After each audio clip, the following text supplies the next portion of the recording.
Atrio is a survival meets automation game about capturing creatures that are trying to kill you and using them in your assembly lines. I've already covered the first year of development, but to recap, we designed a main character, some prototypes, and a downtown. And today, I'm going to show you the 3 stunning biomes we created and the 3 major features we added in year 2. Starting with Biome 1, the forest. We decided our main base is going to start in a forest. And this is what we had at the end of year 1. Not exactly a forest, but with a little work, we really spruced it up. Check it out.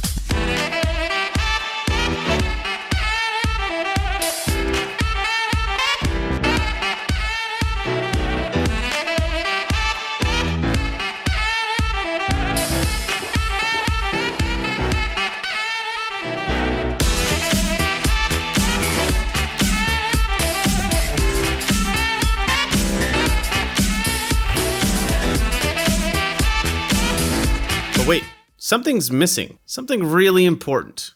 That's right, grass. I don't know what you're expecting. But I need to talk about grass because we wrote this awesome shader that lets you control the grass sway. You can change the sway amount from a cool tropical breeze to an acid trip. You can change the speed from a slow to a fast acid trip. And more importantly, you can change the shape of the wind from a cool tropical breeze to a penis. Back to our forest, you can really see the difference without grass and with grass. And now we need to give it some atmosphere. Let's turn off the lights. But to really add to the mood, we add eyes. Lots of eyes. The eyes disappear when your lights grow. But if you venture out into the dark, not only do they follow you, but they'll also attack you. Anyway, the eyes can be kept at bay with torches, but they're only temporary, as indicated by the ring on the ground, which eventually runs out. And when they run out, you'll die. So we added light bulbs. We stole this idea from Astroneer where you can infinitely tether them, and it looks a little something like this.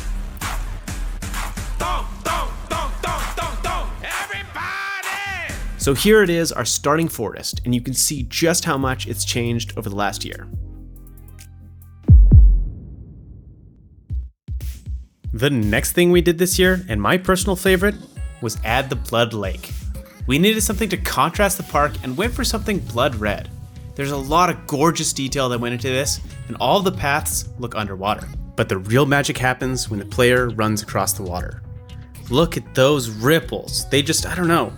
They bump up this environment one full notch. When it's not busy being broken.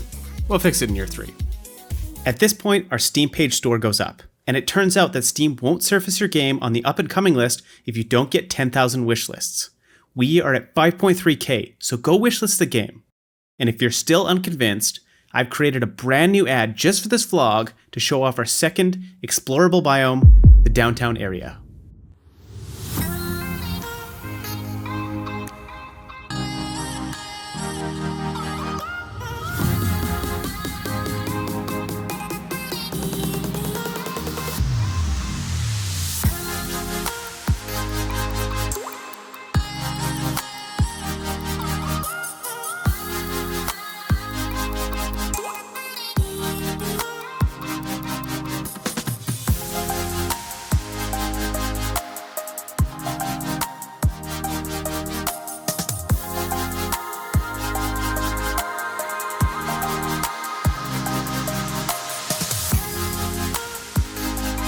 And to finish off the downtown, we add our mascot, the Punk Monk. I don't want to spoil anything, but he's instrumental to the story of our game, and this original version just didn't hit the mark, so I replaced him. Now take a look at our downtown and tell me you don't want to explore the mysteries it holds. With the downtown done, our biomes were complete, which meant we could work on our debut teaser trailer. The trailer was a ton of work, but you can see the improvement between our first pass and our final product. And with the art side of things done, we were ready to work on our first feature, the automation. In Atrio, the collection of resources and creatures can be automated. Your goal is to build a huge assembly line to do the work on your behalf. And it starts out pretty janky, but over time we add a lot of features and visual upgrades, like springboards, conveyor belts, and ore harvesters.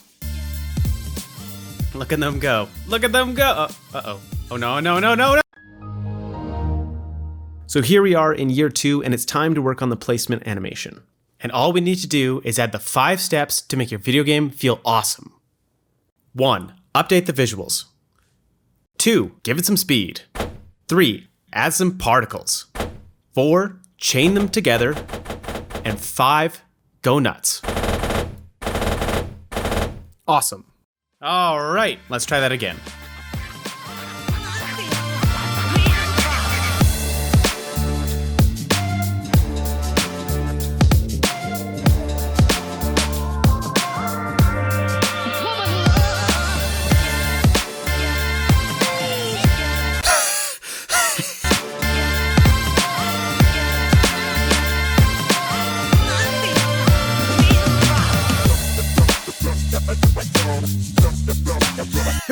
I did it again. It's another penis.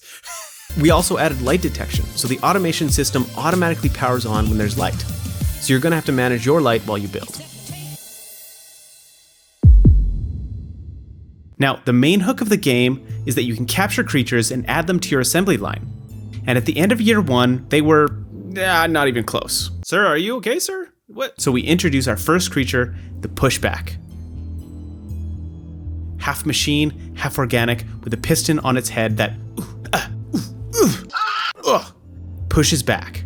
But when we capture it, every third item that passes by gets moved into the next assembly line. Look at them go. We also gave our cute little mini deer the ability to poop. If you infuse their favorite food with woozy bulbs, you can knock them out and capture them. We didn't finish him this year, and unfortunately, we also didn't finish the Battery Boy, a mobile power source that you can plug into lamps for temporary power. Visually, they look stunning, but again, unfinished. Because we spent a ton of time on the Heartbox, the main power source in the world. And the goal is to keep it fueled. When you drop in the fuel, the light radius grows, and the building morphs, growing more grotesque and forming the shape of a heart for Atrio. You also have to get the next upgrade item in a certain amount of time, or you lose. And I gotta say, we really nailed it. People loved it. I hate this. Okay. 16 minutes, plenty of time. Okay, 5 minutes, a minute, not gonna make it, not gonna make it. Come on.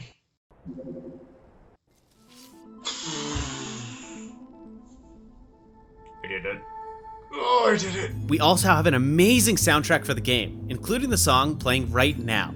And many of our sounds have customizable pieces that we can layer in and out during the game. We can customize so much of the soundtrack based on what's happening in the game. So if we want it to be moody or ramping up in intensity, we just turn on layers. Check it out.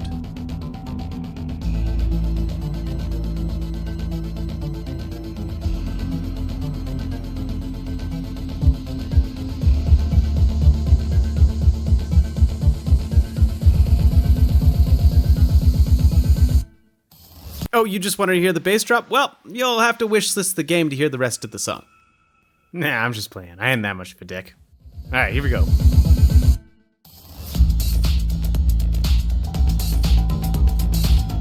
Anyway, moving on, I struggled with the UI. Like seriously, I redesigned it so many times. But one of the cool UI features that we added was the item tracker. I hate it when you're playing a game and forget what crafting materials you need. So that just takes care of that. Just one click and pow, tracked. That, my friends, is our progress from year 1 to year 2. New forest, new downtown, juicy automation, a brand new punk monk, and sexy water. So what's in store for year 3? Well, I have a secret. Last week, we wrapped up our 3rd year of development. Oh, but Steven, this is your 2nd year. I know. We're a full year behind of the devlogs, okay? I'm just slow at making these. But I can say year 3 is nuts. So you'll have to wait and see. Thanks for watching, and we'll see you in year 3.